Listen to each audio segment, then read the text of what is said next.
நான் ஜெயிலில் செத்து போயிடலாண்ணா.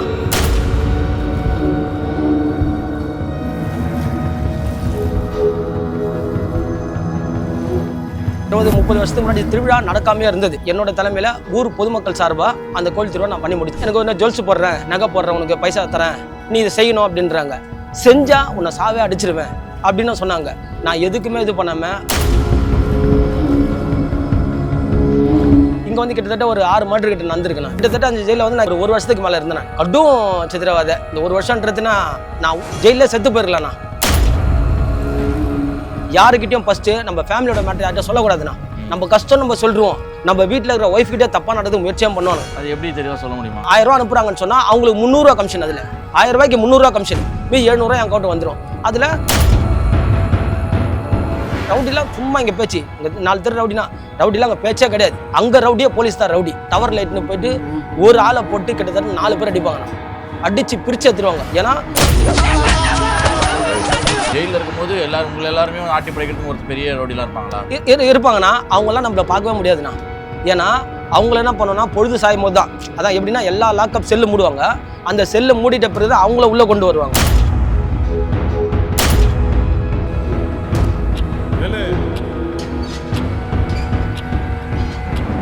சிறைவாசினா கஷ்டம் உள்ளவங்களுக்கு மட்டும் தான் சிறைவாசி.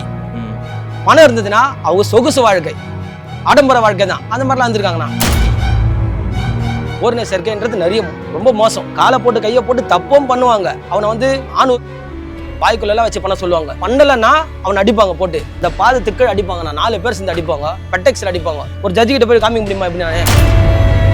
இது வந்து ரவுடிசம்னா ரவுடிசம் மட்டும் கிடையாது, போலீஸும் தவறு பண்ணுவான். மனு பார்க்க போகும்போது அந்த டைம் இருக்கும், குறிப்பிட்ட மனு தான் இருக்கும். அந்த டைமுக்குள்ள மிஸ் ஆகி போச்சுன்னா அவங்க அண்டர்ஸ்டாண்டிங். இப்போ ஒரு லேடி 3 நாள் தலை முழுவாமல் இருக்காங்கன்னா, அதை தலை குத்திருக்காங்கல்ல, அந்த டைம் கூட அந்த பேடை கூட ஓப்பன் பண்ணி காமிக்க சொல்லுவாங்க. 10 வயசு பையன் போயிட்டு பீடி கேட்குறான், கூலிப்பு கேட்குறான், சிகரெட்டு கேட்குறான். கொடுக்கலனா திருநாட்சவன், அசால்ட்டு, வெட்டு குத்து. இன்னைக்கு எங்கேயோ போச்சுண்ணா. இன்னைக்கு கண்ணு முழிக்கிற இரவுல தப்பிச்சு போகவும் வழி இல்லை, எப்ப கிடைக்குமோ விடுதலை. ஆனால் நீங்கள் ஒரு உயிரை பறிச்ச நீங்கள் ஜெயிலுக்கெலாம் போயிட்டு தண்டெல்லாம் அனுபவிச்சுட்டு இப்போ உயிரை காப்பாற்றுற வேலை பார்த்துட்டு இருக்கீங்க. உங்களோட கடந்து வந்த பாதையை பற்றி சொல்லுங்கண்ணா. வணக்கம். என் பேர் சிவகுமார், வயசு 43. எனக்கு கல்யாணம் ஆகி 2 பசங்க இருக்காங்க. பையன் +1 படிக்கிறான், பொண்ணு 10th படிக்கிறாங்க, ஒய்ஃப் இருக்காங்க. நான் பிறந்து வந்து எல்லாமே 1981 பிறந்து வந்தேன்.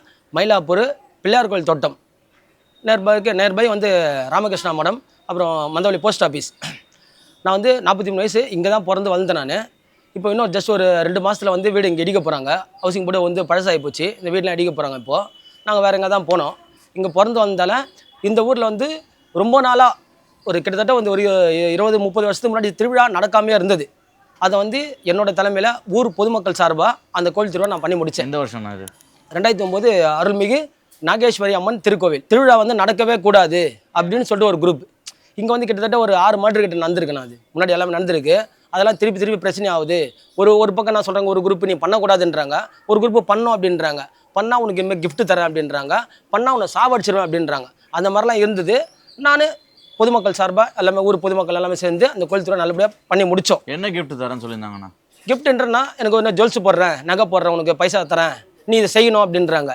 செஞ்சால் உன்னை சாவே அடிச்சிருவேன் அப்படின்னு சொன்னாங்க. நான் எதுக்குமே இது பண்ணாமல் ஒரு பொதுமக்கள் சார்பாக பொதுமக்களால் முன்னின்று அந்த கோயில் திருவிழாவை சிறப்பாக நான் செஞ்சு முடித்தேன். காவல்துறை சப்போர்ட்லாம் பண்ணாங்க. நல்லபடியாக திருவிழா செஞ்சு முடித்தேன். எந்த ஒரு பிரச்சனையும் இல்லை. அதில் எங்கள் ஊரை சார்ந்த ஒரு நபரை வந்து தெரியாதவங்க அவங்க இது பண்ணிட்டாங்க, வெட்டிட்டாங்க. அந்த கேஸில் எனக்கு பொய் வழக்கு என் மேலே போடுறாங்க. 2009 திருநாட்சவன் கொலை முயற்சி வழக்கு என் மேலே ஃபஸ்ட்டு பதிவு பண்ணுறாங்க. அதுக்கு முன்னாடி நான் ஜெயிலெலாம் போனது கிடையாது. ஜெயிலுக்கு போயிட்டு ஃபஸ்ட்டு ஜெயிலுக்கு போகிறேன். ஜெயிலோட வாழ்க்கை வந்து ரொம்ப கஷ்டம் தான், போகவே கூடாது. சுடுகாடு போயிட்டு வந்தால் தான் அருமை தெரியும்னு சொல்லுவாங்க. சுடுகாடு போயிட்டு வந்து நம்ம இருக்கவே முடியாது, நான் உட்காந்து பேசவே முடியாது. அதில் வந்து அவ்வளோ கஷ்டப்பட்டேன். நம்ம உட்காந்து பாத்ரூம் போகிறத இன்னொருத்த வேடிக்கை பார்ப்பான். ரொம்ப கஷ்டம். அது பிறந்த மீனா நிற்கணும். நான் 33 வயசில் நின்னா ஒரு போட்டி துணி இல்லாமல் நிற்க வச்சு அடிப்பாங்க. ரொம்ப சித்திரவதை. ஜெயிலுன்றது இன்னொரு வாட்டி யாருமே போகவே கூடாது. இன்னைக்கு வயசில் பெரியவங்க கிட்ட போயிட்டு நம்ம வெத்தலை பாக்கு கேட்கலாம். ஆனால் இங்கே என்ன ஆகுதுன்னா 10 வயசு பையன் போயிட்டு பீடி கேட்குறான், கூலிப்பு கேட்குறான், சிகரெட்டு கேட்குறான். கொடுக்கலனா திருநாட்சவன், அசால்ட்டு, வெட்டு குத்து. இன்னைக்கு எங்கேயோ போச்சுண்ணா. இன்னைக்கு நீங்க ஜெயிலுக்கு போகணும்னு சொன்னீங்க. எந்த ஜெயிலுக்கு போனீங்க? எதனால போனீங்க? புழல் ஜெயிலுக்கு போனேண்ணா. ஓகே, எதனால? திருநாட்சவன் அதான் கொலை முயற்சி எங்கள் வீட்டாண்ட பிரச்சனை பண்ண பார்த்தீங்களா, யாரோ பண்ணாங்க. அதுக்கு இந்த திருவிழா நான் முன்னின்று நடத்தினேன் அப்படின்னு சொல்லிட்டு ஆப்போசிட்டில் டீம் வந்து நம்மளை பொய்யா வழக்கு பண்ணி என்னை ஜெயிலுக்கு அனுப்பிச்சு விட்டாங்க. கிட்டத்தட்ட அந்த ஜெயிலில் வந்து நான் கிட்டத்தட்ட வந்து இருந்தேன், ஒரு வருஷத்துக்கு மேலே இருந்தேன். நான் கடும் சித்திரவாதை. இந்த ஒரு வருஷன்றதுன்னா நான் ஜெயிலே செத்து போயிருக்கலாம்ண்ணா. ஜெயிலே நான் ஒருங்கிலாம் கிழிச்சு ஜெயிலில் வந்து எப்படின்னா எதுவுமே நம்மளுக்கு இதுவாக இருக்காது. 12 அடி சவரு, 12 மணி நேரம் வெளியே, 12 மணி நேரம் உள்ள. ஒழுங்காக இருந்தால் ஒழுங்காக இருக்கலாம்ண்ணா. அங்கே தப்பான சவகாசம் நம்ம ஜெயிலுக்கு போனால் யாருக்கிட்டையும் ஃபஸ்ட்டு நம்ம ஃபேமிலியோட மேட்டர் யார்கிட்ட சொல்லக்கூடாதுண்ணா. நம்ம கஷ்டம் நம்ம சொல்லிடுவோம், அதை அவன் நல்லா ப்ளஸ்ஸாக மைனஸ் பண்ணி இது பண்ணிவிட்டு வீட்டில் இருக்கிறவங்க தொல்லை கொடுத்து காசெல்லாம் ரொம்ப பறித்து ரொம்ப அமங்கலாம் பண்ணுவான். நம்ம வீட்டில் இருக்கிற ஒய்ஃப்கிட்டே தப்பாக நடந்து முயற்சியாக பண்ணுவானு. அது எப்படி தெளிவாக சொல்ல முடியுமா? இப்போ நான் ஜெயிலுக்கு போகிறேன்னா எனக்கு செக்ஷன் என்னன்னு தெரியாது, என்ன வழக்கில் போயிருக்குன்னு எனக்கு தெரியாது. நான் போயிட்டு வந்த பிறகு இப்போ தான் தெரியுது எனக்கு திருநாட்சவனா கொலை முயற்சி 307 அப்படின்னு சொல்கிறாங்க. அப்போ நம்மளுக்கு ஜெயிலுக்கு உள்ளே போகும்போது நம்மளுக்கு ஒரு கார்டு மாதிரி கொடுப்பாங்க, ஆர்பி கார்டு மாதிரி. ஆர்பி கார்டு ரேஷன் கார்டுன்னு சொல்லுவாங்க. அந்த கார்டை கொடுக்கும்போது அந்த கார்டில் வந்து நான் என்னென்ன குற்றம் செஞ்சுருக்கேன் அப்படின்னு சொல்லிட்டு அதை மென்ஷன் பண்ணியிருப்பாங்க. அப்போ அப்பா பேர் செல்லப்பன் சிவகுமார், HS2னா ஹை செக்யூரிட்டி பிளாக். ஏன்னா இங்கே தான் பிரச்சனைப்பட்டு ஜெயிலுக்கு போகிறேன்னு சொன்னால் ஜெயிலையும் பிரச்சனை இருக்கும். அப்போது ஹை செக்யூரிட்டி பிளாக் உயர் பாதுகாப்பு பிரிவில் வச்சுருப்பாங்க. அப்படி அங்கே போகும்போது நம்ம பண்ணோம், ஜெயிலுக்குள்ளே போகும்போது ஃபஸ்ட்டு காவல்துறை அதான் ஜெயிலரு அவங்களாம் சொல்லுவாங்க, ஃபஸ்ட்டு அவங்க சொல்கிறது யாருக்கிட்டையும் உங்கள் ஃபேமிலி மேட்டரை சொல்லாதீங்க. ரெண்டாவது யாருக்கிட்டையும் உங்களோட பர்சனல் விஷயத்தை நீங்கள் ஷேர் பண்ணாதீங்க, கான்டாக்ட் நம்பர் கொடுக்காதீங்கன்னு சொல்லுவாங்க. ஆனால் நம்மளை வந்து பிரெயின் வாஷ் பண்ணுறதுக்கு நிறைய பேர் இருப்பான். ஏன்னா அவனுக்கு அதான் தொழிலாக இருக்கும். நம்மளாம் அப்படியெல்லாம் கிடையாது, ஜஸ்ட் ஏதோ போயிட்டோம். அங்கே போகும்போது என்ன பண்ணுவான்னா, என்னப்பா கேஸ் இது 3 நாளில் போகிற கேஸுனா அவன் சொல்லுவான் 3 மாதம் ஆகும், வக்கீலை பிடிக்கணும், நல்ல வக்கீலை பிடிக்கணும், ஹைகோர்ட் வக்கீல் இருக்கார், தெரிஞ்சவர் இருக்காரு அப்படின்னு சொல்லிட்டு நம்மகிட்ட பேசிட்டு நம்மளை ஏமாத்துறதும் அவனோட குறிக்கோள். நம்ம எடுக்கணுன்றான், அவன் யாருன்னே தெரியாது, முன்ன பின்னே தெரியாதுண்ணா. நம்ம போயிட்டு நம்ம ஃபேமிலி விஷயத்தை அங்கே போய் ஷேர் பண்ணால் நம்ம டோட்டலி நம்ம ஃபேமிலியை காலி. அப்படி நானும் அது உதாரணம். அப்படி போகும்போது நம்ம சொல்லுவோம், நம்ம என்ன கேஸ் பார்த்துன்னு, இந்த கேஸ் பாருண்ணா, இந்த கேஸ்னா 1 வருஷம் ஆகும், குண்டாசம் அப்படின்னு நம்ம சொல்லுவாங்க. நம்ம கேட்கக்கூடாது, நம்ம வச்சிருக்கோம்மா அட்வொகேட், அவங்கள வச்சு நம்ம பண்ணோம். அங்கே போகும்போது என்ன பண்ணுவாங்க, இல்லை இந்த வழக்கறிஞர் நல்லா பண்ணுவார், அவர் ஃபாஸ்ட் ட்ராக் கோர்ட்டில் இருக்காரு, அவர் இந்த ஹைகோர்ட்டில் இருக்காருன்னு சொல்லிட்டு நம்மகிட்ட பேசுவாங்க. அவங்க பேசுறதை நம்பி எதுவுமே பண்ணவே கூடாது. நம்ம ஃபேமிலி விஷயத்தை யார்கிட்ட சொல்லக்கூடாது. ஜெயிலுக்கு போயிட்டு வந்தால் அந்த இடத்துல அதை மறந்துடணும். போனோன்னா நம்ம கெட்டு போனோன்னா அதுக்கு ஒரு காரணம் நானும். இன்றைக்கி நான் ஜெயிலில் எவ்வளோ அனுபவிச்சேன்னா, ஒரு பீடி வந்து பிடிக்கணும்னா ஒரு பீடி ஒரு ஆளை பிடிக்கும் போதுண்ணா ஒரு பீடியை 9 பேர் பிடிப்பாங்கண்ணா. அவ்வளோ கஷ்டம், ஏன்னா கிடைக்காத பொருள். அதெல்லாம் எப்படி கிடைக்குது உங்களுக்கு பீடி உள்ள? அதெல்லாம் PCP டோக்கன் சொல்லுவாங்கண்ணா. இப்போ நம்ம எங்கள் வீட்டில் பார்க்க வராங்கன்னா போஸ்ட் ஆஃபீஸில் நம்ம கார்டு போடணும்னா என் பேரை சொல்லி எங்கள் அப்பா பேரை வச்சு கார்டு போட்டாங்கன்னா அந்த கார்டில் அந்த அக்கௌண்ட்டில் நம்மளுக்கு அங்கே போய்டும். அவங்க என்ன பண்ணுவாங்கன்னா ஒரு 1000 rupees 1000 ரூபா அனுப்புகிறாங்கன்னு சொன்னால் அவங்களுக்கு 300 ரூபா கமிஷன். அதில் 1000 ரூபாய்க்கு 300 ரூபா கமிஷன், மீதி 700 ரூபா என் அக்கௌண்ட் வந்துடும். அதில் இப்போ நம்ம அங்கே ஜெயில் சாப்பாடு சாப்பிடவே முடியாதுண்ணா, ரொம்ப கஷ்டம்ண்ணா. எந்த மாதிரி இருக்கும் ஜெயில் சாப்பாடு? ஜெயில் சாப்பாடுனா ரொம்ப கொடுமைண்ணா. படி சாப்பாடுன்னு சொல்லுவாங்க. அந்த படி சாப்பாடு சின்ன LKG சாப்பிட்ற குழந்தைங்க சாப்பிட்றது அந்த இது வச்சுருப்பாங்க. அந்த சத்துணவு சாப்பாடு மாதிரி தான் இருக்கும். அது வேறு வேறையாக சாப்பாடு இருக்கும். சாப்பாடில் பூச்சி இருக்கும், கரப்பாம்பூச்சி இருக்கும், பள்ளிவால் இருக்கும். எடுத்து போட்டு தான் சாப்பிட்ணும். அதை நம்ம எடுத்து போடாமல் சாப்பிடாம தூக்கி கொட்டினா டவர் லைட்னு போயிட்டு ஒரு ஆளை போட்டு கிட்டத்தட்ட 4 பேர் அடிப்பாங்கண்ணா. அடித்து பிரித்து எடுத்துருவாங்க. ஏன்னா ஒரு குற்ற செயலில் ஈடுபட்டு தான் ஜெயிலுக்கு வந்திருக்கேன். ஜெயிலுக்குள்ளேயும் போயிட்டு நீ ரவுடிசம் பண்ணுறியா? ஏன்னா இப்போ இங்கே லோக்கலில் பார்க்கும்போது மயிலாப்பூர் ரவுடி மாதிரி தான் இருப்பான். ஜெயிலில் புழலில் பார்த்தீங்கன்னா சிட்டி ரவுடியாக இருப்பாங்க. சிட்டி ரவுடியாக இருக்கும் போது ரவுடிலாம் சும்மா இங்கே பேச்சு, இங்கே 4 தெரு ரவுடினா ரவுடிலாம் அங்கே பேச்சே கிடையாது. அங்கே ரவுடியே போலீஸ் தான் ரவுடி, போலீஸ் தான் அங்கே ரவுடி. ஏன்னா நம்ம ட்ரெஸ்ஸு போடாத ரவுடி, அவங்க ட்ரெஸ்ஸு போட்ட ரவுடி, அவ்வளோதான். அவங்க தான் அங்கே கட்ட பஞ்சாயத்து பண்ணுறது. ஒழுங்காக இருந்தால் சாப்பிட்டு ஒழுங்காக இருக்கலாம்ண்ணா. அங்கே நான்வெஜ்லாம் போட மாட்டாங்களா? அது வாரத்தில் ஒரு நாள் போடுவாங்கண்ணா. சிக்கன் குழம்புல அதான் ரசத்தில் சிக்கன் கறியை போட எப்படின்னா இருக்கும், அவ்வளோதாண்ணா. அது சிக்கன் குழம்பே கிடையாதுண்ணா. அதே காசு நம்ம எக்ஸ்ட்ரா ஊற்றுவாங்கன்னா ஒரு பாக்கெட்டில் 2 பீஸ் இருக்கும், 300 ரூபா இல்லை 500 ரூபா 1000 ரூபா. அந்த காசு கொடுத்து தான் அந்த காசு ஊற்றி வாங்கி சாப்பிட்றதுக்கு எல்லாம் இது கிடையாதுண்ணா. அந்த படி சாப்பாடு போடுவாங்க, பீடி கொடுப்பாங்க. பீடி கூட நம்ம குப்பை வாரணும், நம்ம டாய்லெட்லாம் வாஷ் பண்ணோம், இதெல்லாம் செஞ்சால் நம்மளுக்கு பீடி எக்ஸ்ட்ரா கொடுப்பாங்க. தோட்ட வேலை செய்யறதுக்கு ஒருத்தர் விருப்பப்பட்டு போவாங்க, ஒருத்தர் செய்ய மாட்டாங்கண்ணா. நம்ம பாத்ரூம் போகிறோன்னா காத்தால ஆடு மாடியை திறந்து விட்ற மாதிரி திறந்து விடுவாங்கண்ணா. திறந்து விட்டோடனே புதுன்னு ஓடணும். நம்ம போகிறத 10 பேர் வேடிக்கை பார்ப்பாங்கண்ணா. அப்படி தான்.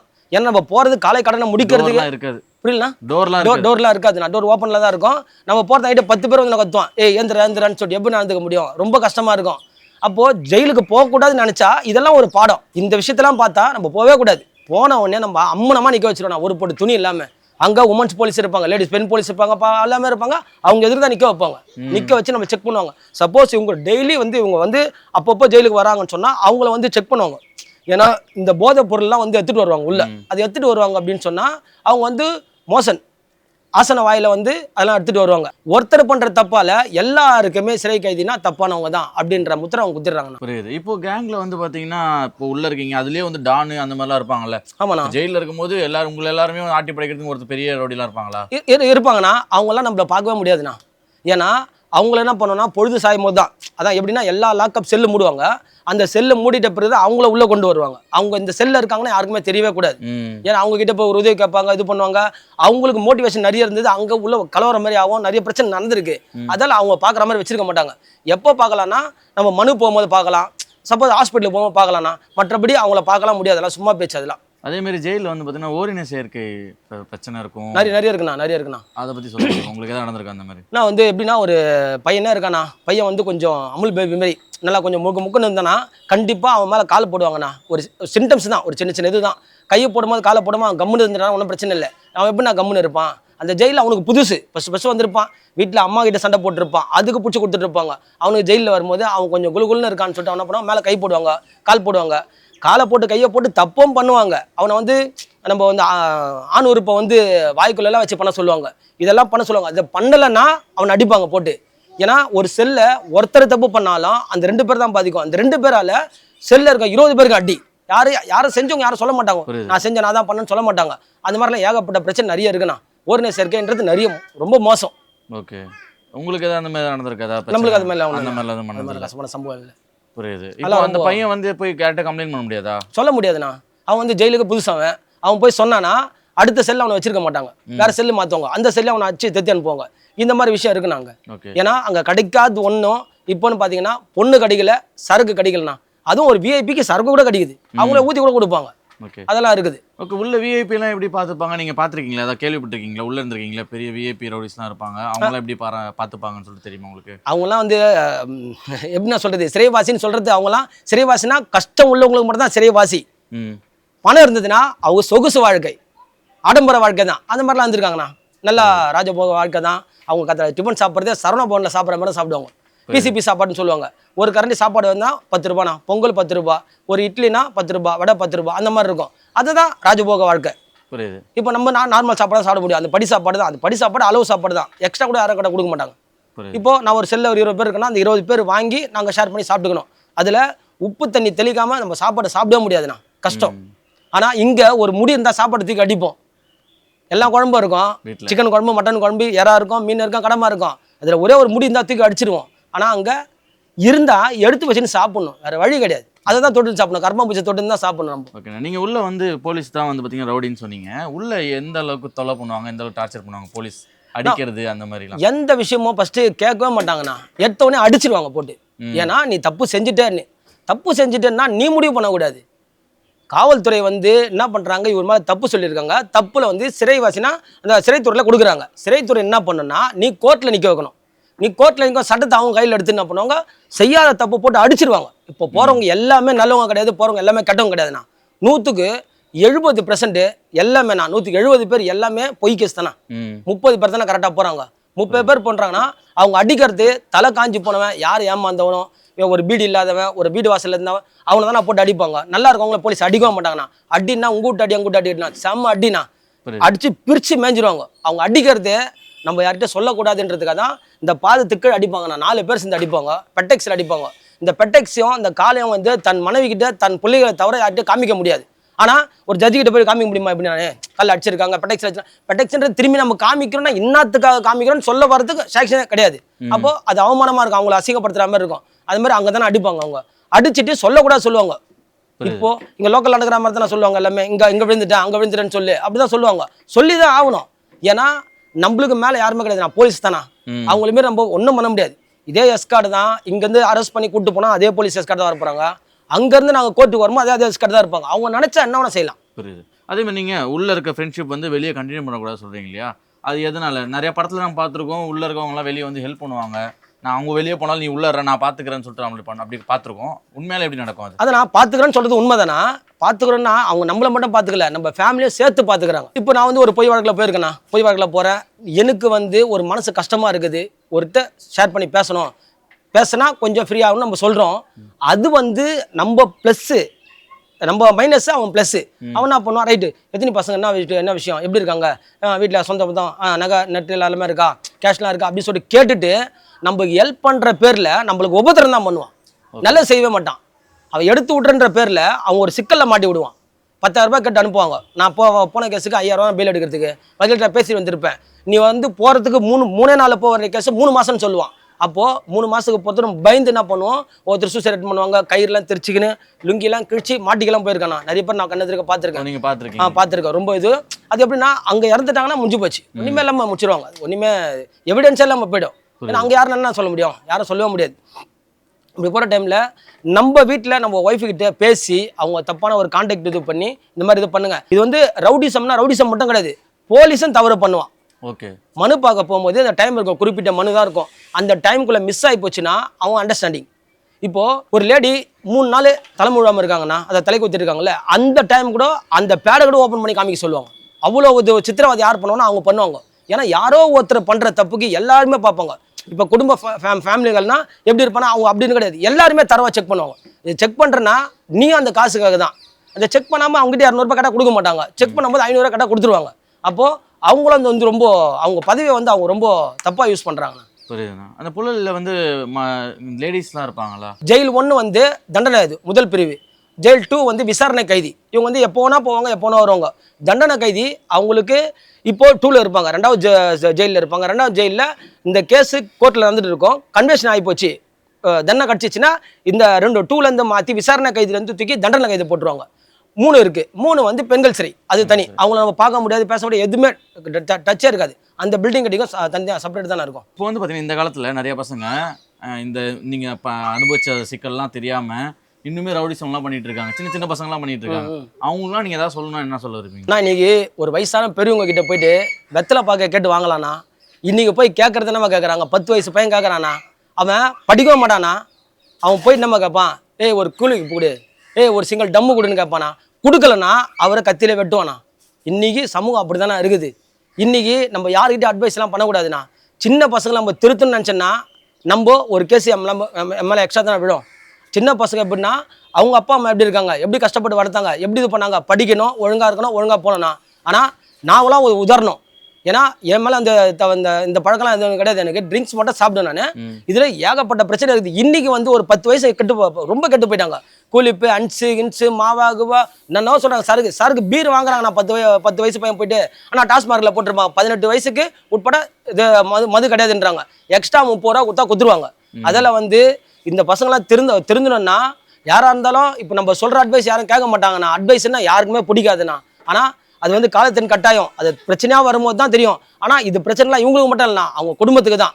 அவங்க அம்மா அப்பாவை எங்கே நிற்க வைக்கணும்னா ஒரு 4 பேர் 50 பேர் நிற்க வச்சு கிளாப் பண்ணுற இடத்துல நிற்க வைக்கணும். இவங்க என்னம்மா பண்ணுவாங்க, 4 பேர் அவங்க கை நீட்டி பேசி ஒரு போலீஸாருங்கிட்ட காலில் போய் விழுற மாதிரி, ஒரு வந்து அக்யூஸ்ட் காலில் விழுற மாதிரி இப்படி தானே அவமானப்படுத்துகிறாங்க. இந்த பசங்க அது மாதிரி பண்ணக்கூடாதுமா. உங்களோட லைஃப்பில் வந்து பார்த்தீங்கன்னா பல கஷ்டங்களை பார்த்துட்டு கடந்து வந்திருக்கீங்க. இனிமேல் உங்கள் லைஃப் வந்து நிம்மதியாக சந்தோஷமாக இருக்குன்னு சொல்லிட்டு எங்கள் ரிஃப்ளெக்ட் டீம் சார்பாக கேட்டுக்கிறோம். வணக்கம். நன்றி வணக்கம்.